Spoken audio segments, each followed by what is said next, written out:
Should you withdraw your naturalization application if your officer is suspicious of your marriage?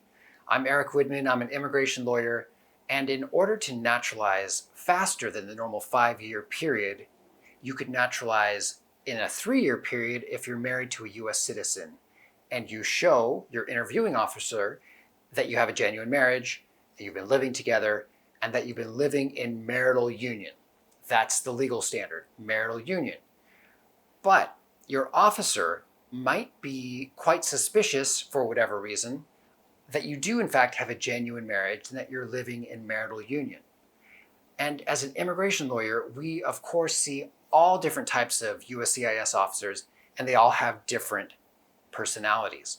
Some are aggressive, some are kind of meek, some are nice, some are mean, and we want to encourage you, like I encourage my clients, you can get approvals with them all if you qualify, and if you show them that you do have a genuine marriage, even if they're being aggressive and mean and scaring you in your interview. And they might even issue a notice of continuance, which is a kind of request for evidence, where they say, we're sending you a letter and we want you to provide more evidence of your genuine marriage. So at the interview, you could be aggressively questioned about how come you were separated for several weeks or a few months? Why did you take that job in a different state? Why did you do X, Y, and Z when other couples should do things differently? So a lot of officers unfairly insert their own opinion because every couple is different. They're not supposed to say, this is the way a married couple should operate.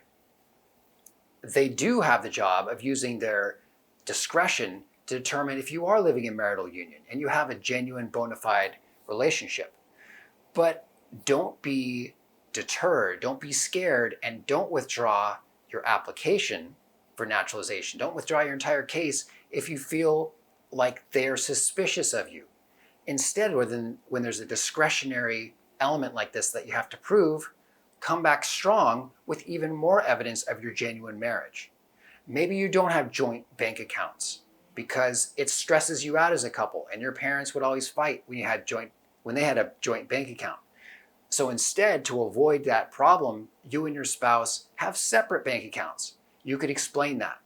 You could explain a variety of things when you allow them to see your genuine marriage as it shines through in its uniqueness. So instead of being deterred and scared, don't withdraw your case. Respond back to that notice of continuance with more evidence, with confidence, and there's a very good chance you'll get approved. Also consider what's the downside of a rejection. Then you could appeal it, request a hearing, form N-336 hearing, and there are a variety of options available to you, including reapplying. But don't let a mean officer cause you to withdraw because you're scared.